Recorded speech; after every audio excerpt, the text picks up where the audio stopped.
Okay, Houston, let me put y'all on to one of my new favorite Caribbean spots in the city. Every dish I had was delicious, and that never happens. Honey, I had to shake the owner's hands just for putting this menu together. The restaurant is called Caribbean Jerk Palace, and the food is top tier. Just look at this jerk lobster tail and lamb chops. Fresh, juicy, it was not overcooked. Even the salmon was seasoned to perfection. Ooh, so good. But the showstopper was this oxtail fried rice dish with jalapenos. This was definitely a must-try menu item. Trust me. Now for my sides, I got the cabbage, which was really good, along with the mac and cheese. One of the best mac and cheeses in the city, good crust and cheesy. And what's a Caribbean spot without a good rum punch? Caribbean Jerk Palace is super cute, and it's one of my favorite places for all things Caribbean. Thank me later. What's up, y'all? So we got another cyber attack, this one in North St. Paul, not too far. And now North St. Paul, most people think North St. Paul is right by St. Paul. It is not. North St. Paul is actually closer to Maplewood and Matamidi than regular St. Paul. You know, it's much closer. So North St. Paul, I'm gonna kind of give y'all, you know, a little breakdown of North St. Paul, where the cyber attack was. It's not too far from where I am now. I would take y'all on a little ride. Well, y'all already seen it when I did that little Ramsey County ordeal thing. Y'all seen it already. So, but now they hired a firm. They hired a law firm to handle the issue, and it's gonna cost them $5,000 to get this figured out. A forensic firm is gonna handle it, and what's gonna happen there is they're gonna look into whatever the issue is. Well, I tell you, them things really be having they do a doozy on your eyes. So I'm gonna switch the camera real quick. All right, so that way I ain't gotta look in the camera so much or whatnot, you know what I'm saying? But so now,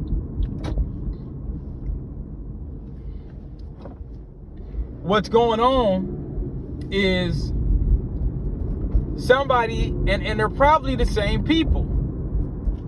The same people that did the cyber attack in St. Paul are likely the same people that did this attack.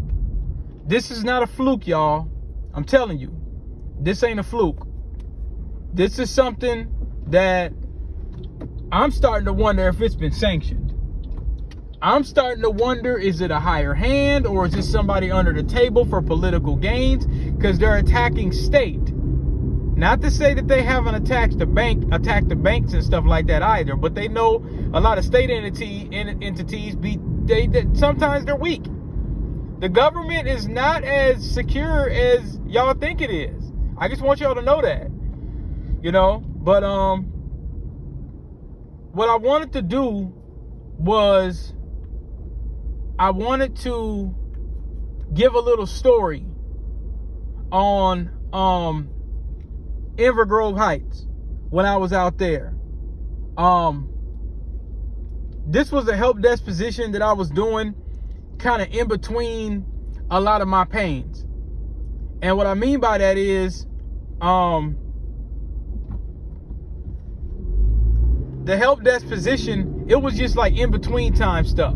So it wasn't too far after my mom had passed and stuff like that. And you know, I was kind of bouncing around. You know, I really didn't have a lot of patience. I'm just gonna be honest with y'all. I didn't have a lot of patience. I really did not have too much patience at all. Yeah, I didn't really have much patience. So what I ended up doing was I worked at this place for a little while. Now within my first couple weeks,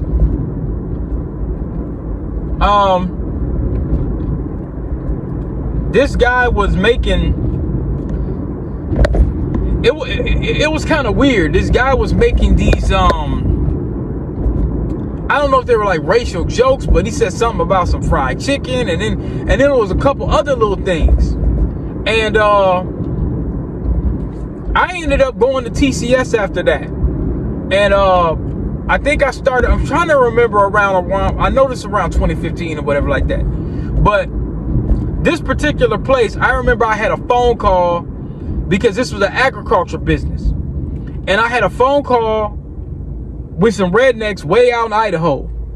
And some of the people were telling me, there was somebody that was telling me that there was some field support jobs where you go out there and deploy computers and stuff like that at all these little, you know, back alley towns is what I call them. They in the middle of nowhere. And one of my buddies had got the call. And so I kind of told him about what happened on that phone call. Like when I was talking to that guy from Idaho, man, it was, you could tell it was kind of one of those kind of places where you just wouldn't want to be caught. You really wouldn't want to be caught with your drawers down. Okay, that must be my son's laptop and his equipment and stuff. So what ends up happening is I'm not working there too long. They start kind of messing with the schedule and doing all this kind of stuff. But you know, it started off doing first shift, and then it became second shift. I haven't really had a lot of luck out there in Inver Grove Heights. Inver Grove Heights is on the side of West St. Paul. It's like the suburbs of West St. Paul. You know, so really, it's not too far from Rosemount. Rosemount is actually, when you start getting out there past 52, going into 52 and going into Rosemount is,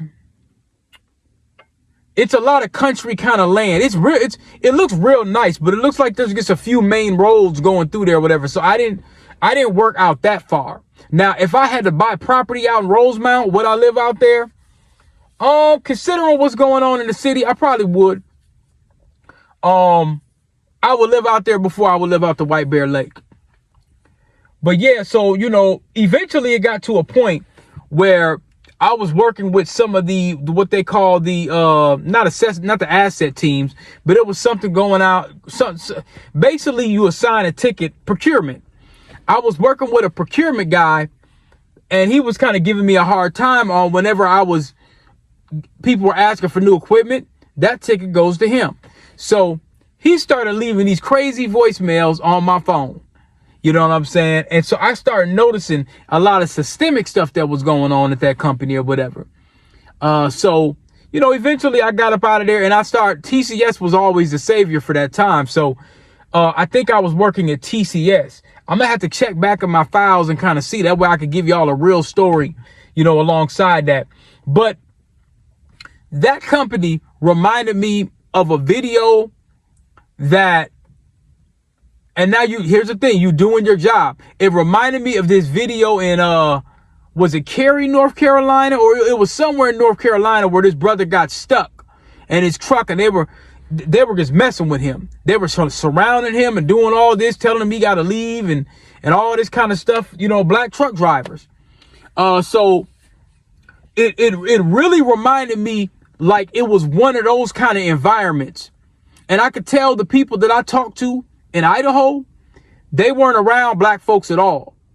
You know, the way that they would talk to me and just the tone that they would talk to me. And this is over the phone now. So I was thinking like, okay, if I get sent out there, that's not really going to be a good place to go. So another story that I got told by a black IT professional, he had went out there too on behest of this country, this company. Now, what I'm telling y'all right now is, I don't know if I want to call it speculation or not, but this is a third party conversation that was told to me. But given the history of sundown towns and places like that, you're going to want to lean towards believing it. So this brother, he went out there. Now, this story was told to me by somebody that was supposed to take an interview for that job. And this is the information that he was told. So he relinquished the information to me. Now, the guy that told me this story is one of the people that told me a story about working inside a bank in my second book. He worked inside a bank in Minneapolis, and he also was telling me a story about how he was being denied learning a new skill set and how they used a buffer between them. They had a white dude and they had a couple other races of dudes. Now, this guy is a friend of mine. Now, he is Egyptian. You see what I'm saying? So, you know, he kind of tell me all these little things that be going on. So, I asked him to tell me that story in that book. So the brother that told him this story I'm getting ready to tell you right now, he told him that, and then he told me. So the brother was going out to one of these sites in these little redneck towns, and he was doing some high-level network engineering or some kind of stuff. And so he gets to the site. He checks in. The folks start acting real funny style, kind of like how I told y'all about when I went out there to Iowa, maybe about 70 miles away from Des Moines, middle of cornfields, middle of nowhere, hills have eyes, jeepers creepers type stuff. He gets out to the site. They acting funny about him coming in. So he's trying to do his job. He's trying to just do his thing and get the hell up out of there. That's what he's really trying to do. So now, when he's doing his job, when he finishes the job, the people come out and they call the project manager and they start making up all these lies about stuff that he did. Oh, he moved the chair. Oh, he did this. He did that. He did that. So he's telling the PM, I didn't do any of these things. You know, I completed my work. So that didn't work. So he has to come. Now, mind you, he's in town. So he has to come back onto this site the same day. Now, he's staying in these little hotels. He ain't wanting to go around town or whatever like that because he's seeing like, okay, this culture, wherever this place is, I think it was somewhere in Idaho. This culture of this place, and this is a small town. I don't think it was boys or nothing. This is like a small little jeepers creepers ass town. So now he goes back to the site. They moved the ladder or they broke something and they say he did it. So they just kept doing stuff to him all the while he's doing his work and completing the job. He calls the PM. Hey, look, man, I got to get out of here because this environment. So the PM kind of understands, but you know, the PM is representative of the company. And keep in mind, this brother here, he might have been a contractor, but he might have been permanent for the company. But I think he was a contractor. So being that he's a contractor, it gives him less room to say, well, these folks are doing something wrong. Because see, if he was an employee at that time at this company, now keep in mind, y'all, this ain't like, this is a company that's doing this to him. These are people at a real company that's doing these things. So there's nobody that can come to your rescue in that situation. I'm giving the environment like sundown. This is a sundown suburb. This is a sundown situation. So there's really nobody that could come to your rescue right there. So he's got to kind of bite the bullet and mind what he says. Kind of like the video that I'm gonna post after this conference. I'll tell y'all this story. So he's kind of yes sirring it and like, okay, he's trying to mind himself because you're in a war zone. You're in a damn war zone. You are behind enemy lines. So it's really not the place to be getting bucked and arguing and doing all that, because these folks probably know sheriffs and everything else. You might not make it back. Seriously. You just might not make it back. So when y'all see this video, y'all are going to kind of know, like, wait a minute, like, we've seen that. And most black Americans, especially folks where they family attributed to They have the lineage from the South. They've heard these stories, so they know what it feels like to be in towns like this.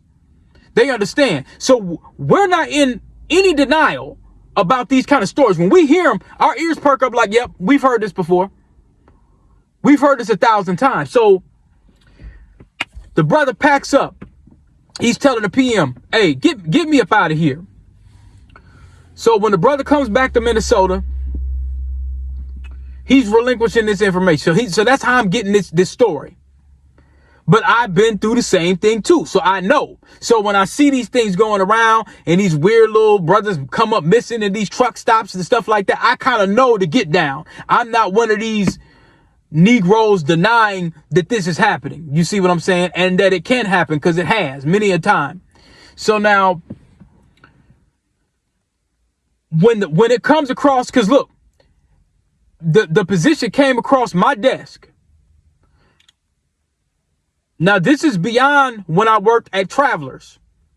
So remember, the people that I know, a lot of people that I knew that I started helping get jobs and offers are people that I met when I was at Travelers doing my third major Windows 7 migration. So these are all people that I had met during that time. I built up a relationship with about 5 dudes. I don't talk to too many of them anymore. But the one I still talk to from time to time, he was the one that was telling me stories about the bank and about the situation with Idaho and stuff like that and going on. That was the one I told you where the guy that told me this bank where all these race soldiers got laid off were undermining his sister from South Carolina.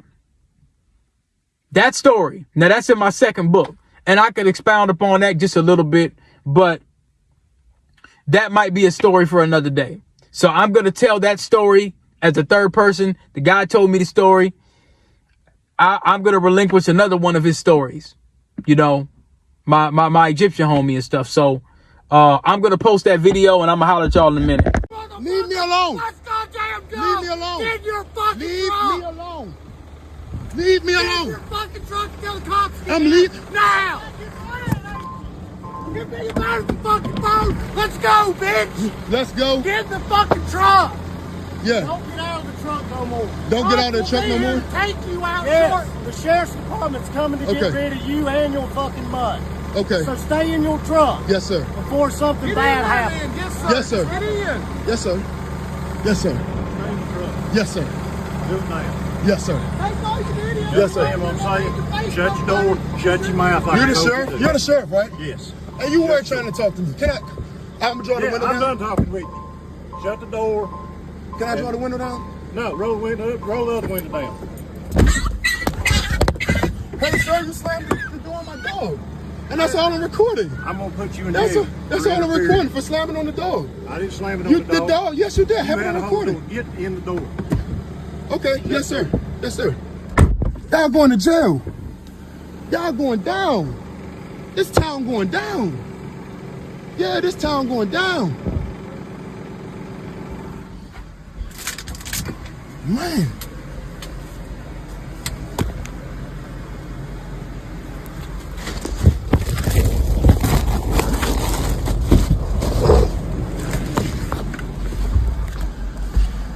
Hello? Hello? Hello?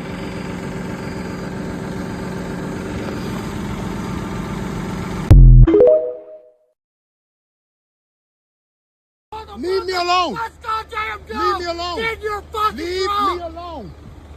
Leave me Get your alone. fucking truck till the cops get I'm here. leaving. Now. Give me your fucking phone. Let's go, bitch. Let's go. Get in the fucking truck. Yeah. Don't get out of the truck no more. Don't get out of the truck no more. Take you out Yes, short. the sheriff's department's coming to get Okay. rid of you and your fucking mud. Okay. So stay in your truck Yes, sir. before something bad happens. Yes, sir. Get in. Yes, sir. Yes, sir. Stay in your truck. Yes, sir. Do it now. Yes, sir. Take all your videos. Yes, sir. Damn, I'm saying, shut your door, shut your mouth. like You're I the told you sheriff? to. You're the sheriff, right? Yes. And you weren't trying to talk to me. Can I'm gonna draw the window I'm down. done talking with you. Shut the door. Can I draw the window down? No, roll the other window down. Hey, sir, you slammed the door on my dog. And that's all I'm recording. I'm gonna put you in That's jail. all I'm recording for slamming on the dog. I didn't slam it on the dog. Yes, you did. You Have it had on a hold recording. to get in the door. Okay, yes, sir. Yes, sir. Y'all going to jail. Y'all going down. This town going down. Yeah, this town going down. Man.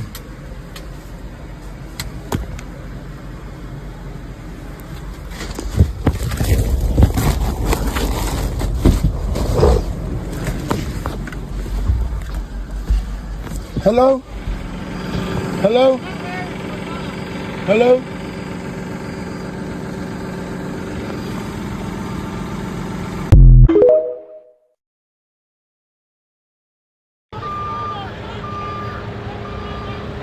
Hey, he gonna sue the shit out their ass.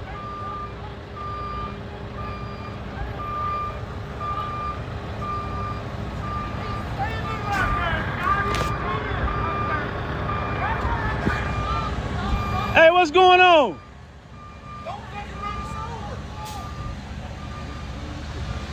This is crazy as fuck, man. What happened?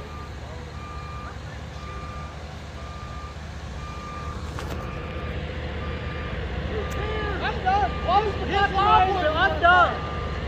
He's trying to run you over. You ain't over there. What's going on? What's going on? What's happening? Put your phone You driving that truck? Huh? Go get in your truck and be a good No, witness. I ain't driving that truck. I ain't driving that truck. phones up and get in your vehicles. Now. You're leaving. You're gone. What happened? You're gone. Going where? You're going out. Who? You. For what? For videoing. For video when I'm going out? What is you talking about? I'm closing. I'm done. Yeah. No, I'm done with this shit. Listen, put your phone up and get in your vehicle. I'm gone.